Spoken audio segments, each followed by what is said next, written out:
Well, welcome back to ADBN Television's flagship program. At this point on the program, we'll be speaking to an author and the founder and CEO of the Wellmann Group. He's also the founder of the Chris Iyovwaye Foundation. He has authored a book titled The Hidden Treasures, an exposition of the rich resources and opportunities of the Niger Delta. With us in the studio this morning is Deacon Chris Iyovwaye. Good morning to you, Deacon, and welcome to the program. Good morning. Thank you for having me. It's a pleasure to have you in the studio. When we talk about the Niger Delta, one thing that comes to mind is our oil, but beyond that is the people who have a rich cultural heritage.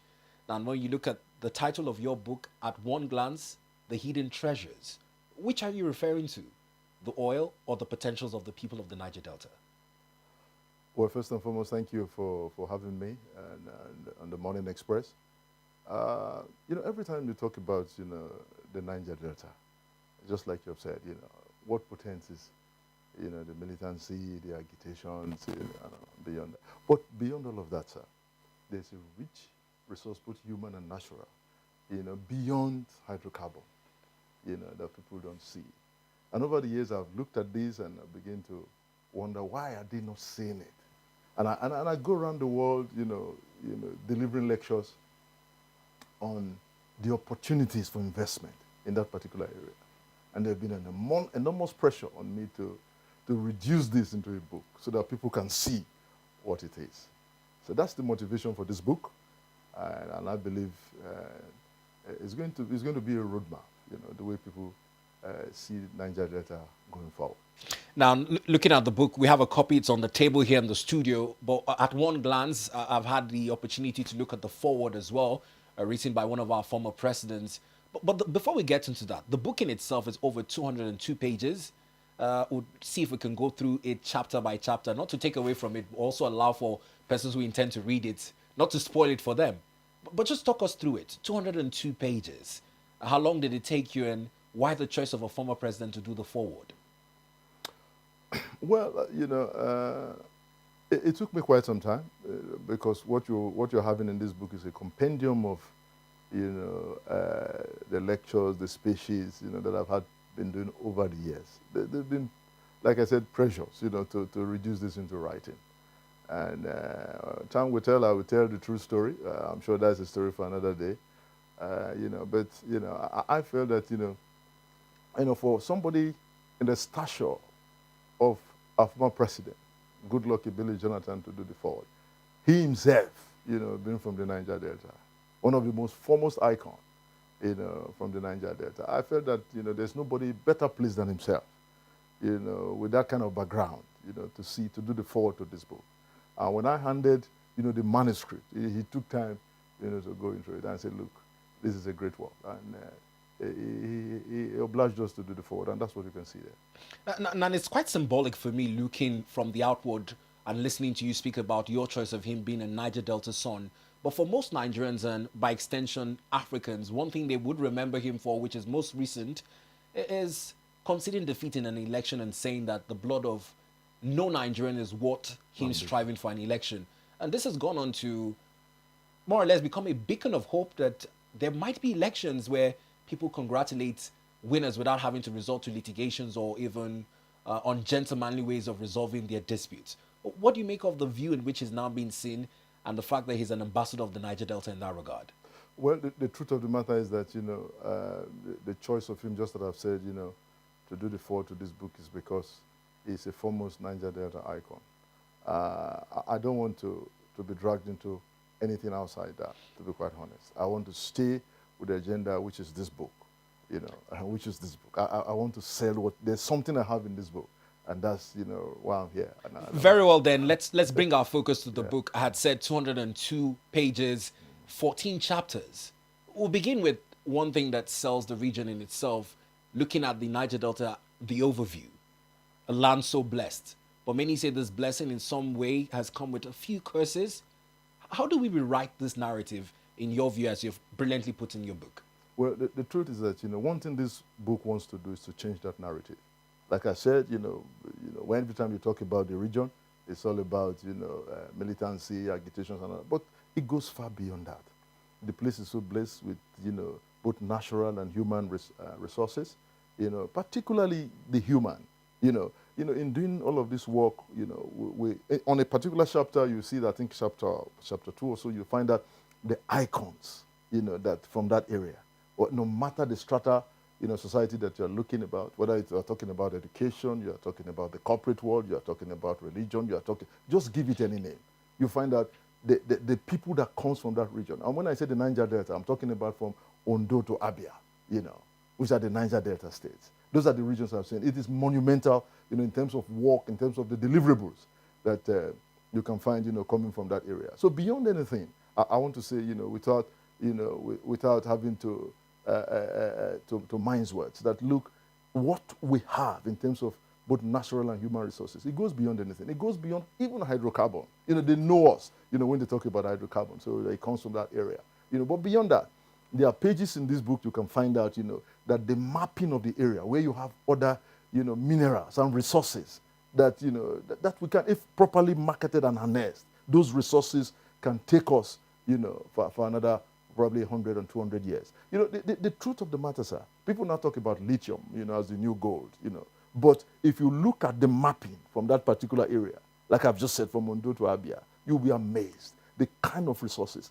It is believed around the world that the resources to move the world forward, 60% is in Africa. And I want to tell you, without, going back on anything, that most of those resources is in the Niger Delta. And this sounds like also an investor's call. But looking at the way you arrange the chapters, I must commend you. Chapter 2, the Niger Delta people, comes even before your reference to chapter 3, which is the historical development of oil in Nigeria. But coming down to chapter 4, which is our oil and gas resources in Nigeria, it still in some way carries the agitations of the people, talking about the environmental degradation that has been done in a bid to harness this oil. How do we marry this call for cleanups, remedial justice to the societies that have borne the burdens of bringing this oil to our collective benefit as a people? Well, when you talk about that, the truth of the matter remains, that agitation has been going on in terms of cleanup and all that. We remember the Ogoni story, we remember all of that, to clean up the area. There are even, gas flaring, which, really decimate the environment.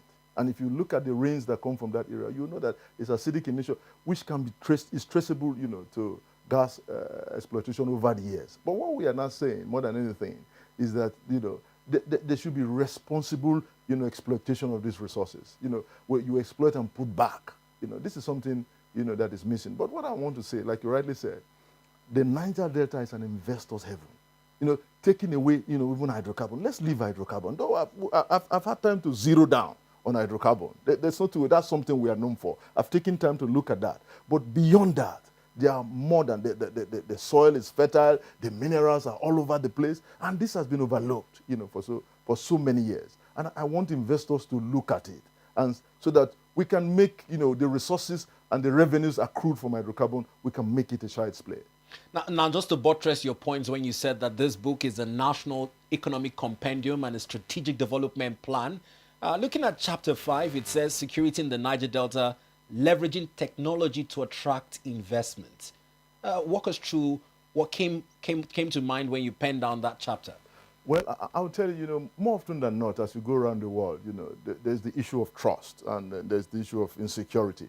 But what I'm saying in the 21st century is that, you see it all happen all over the world. In Colombia, in Rwanda, you have, where insecurity, they have gone past insecurity and they have now developed that system. And it's now investors friendly. So when people say, oh, the place is not secure, the place is insecure, and things like that, look, in today's world, sir, with, the IAs and all of that, and you can basically be in America and you are sorting out problems anywhere in the world. I don't know if you understand what I'm saying. So that's what I'm saying. You have the systems in place to monitor. Yes, to monitor and do all of that.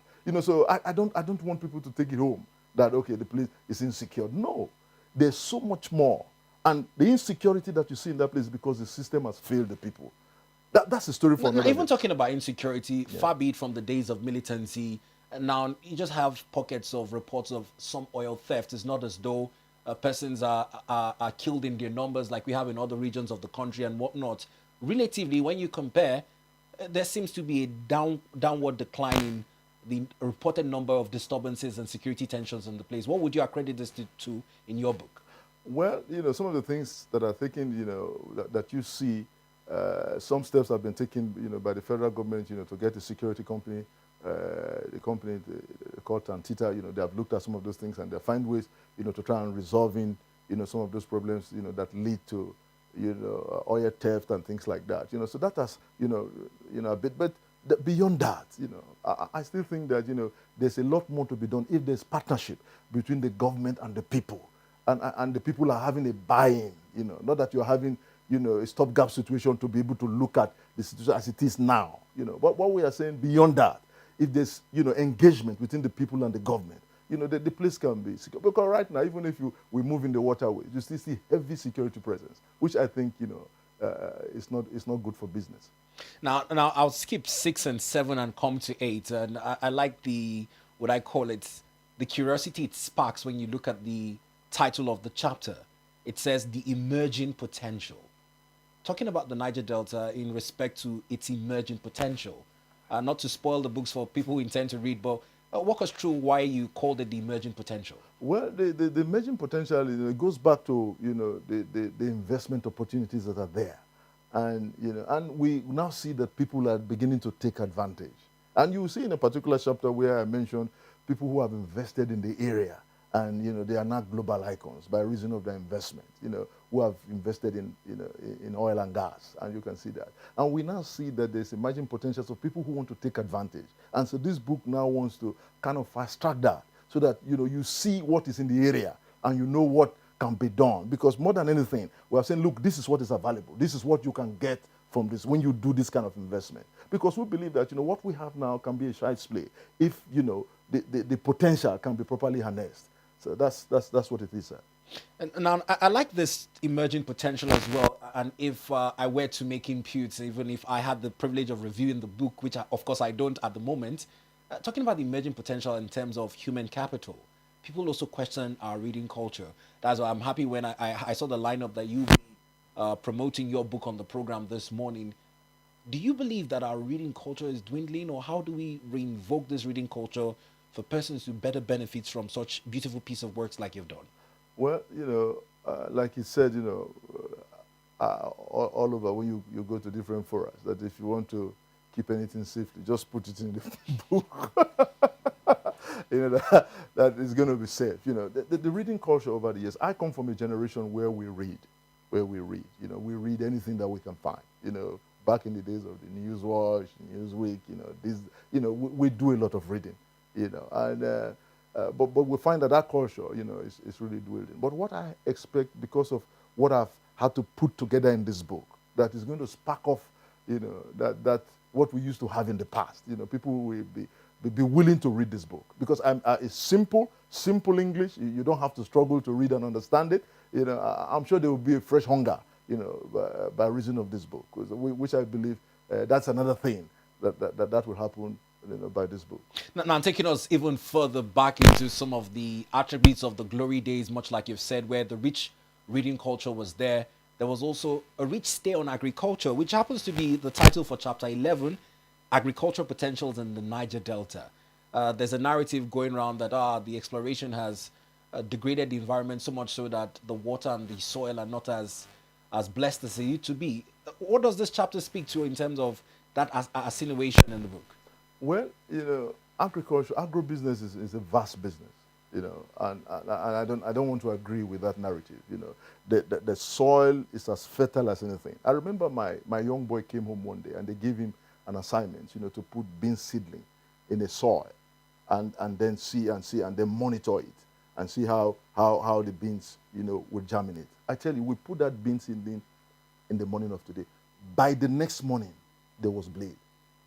Please, 24 hours, there was blade.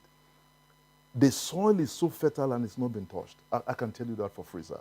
That's something, when you talk agribusiness, it's big, it's wide. It's not just aquatic. Yes, aquatic and all that. And animal husbandry. That's it. And those have not been harnessed. That's an area, that is waiting to be harnessed.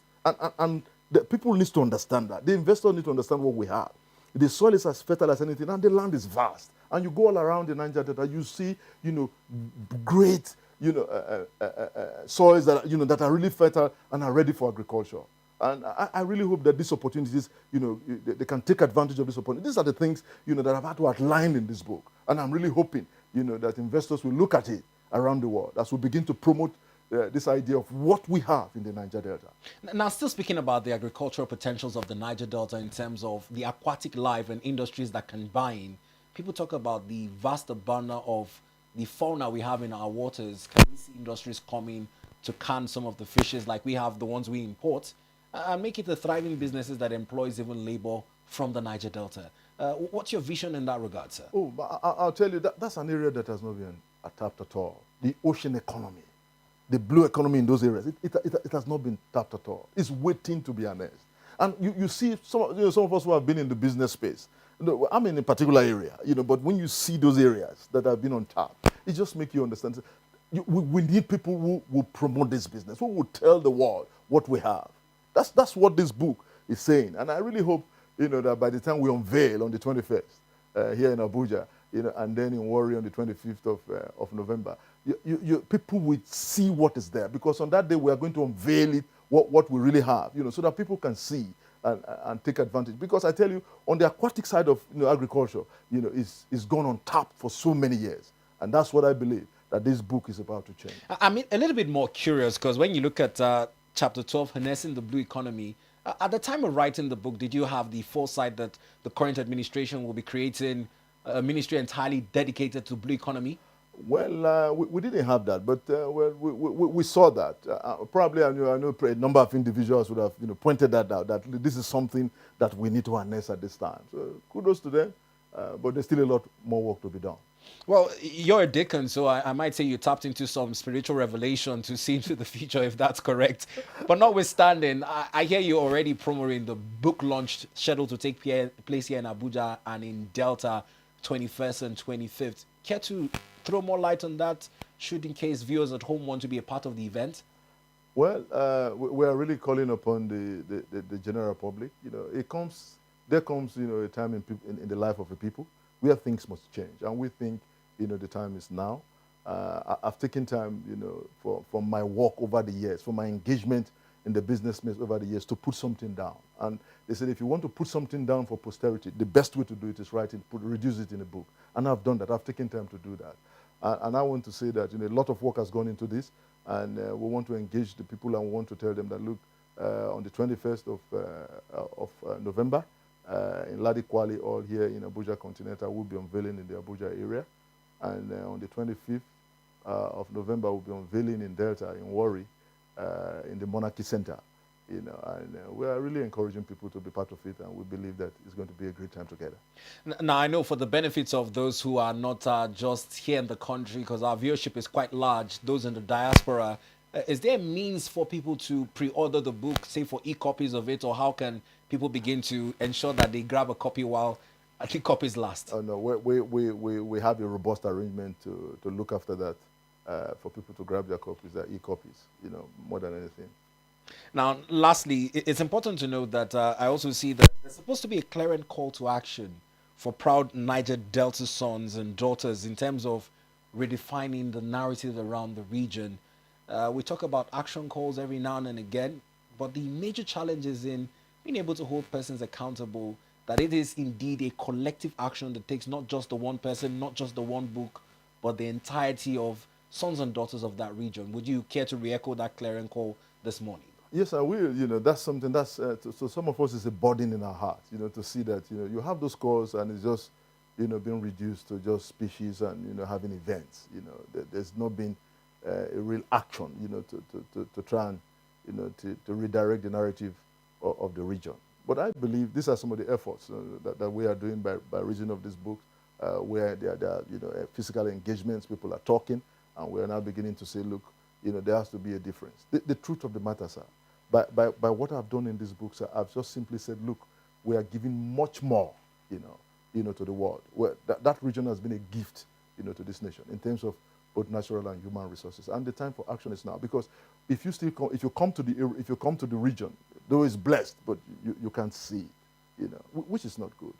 You can't see the blessings, both in the people and in the space.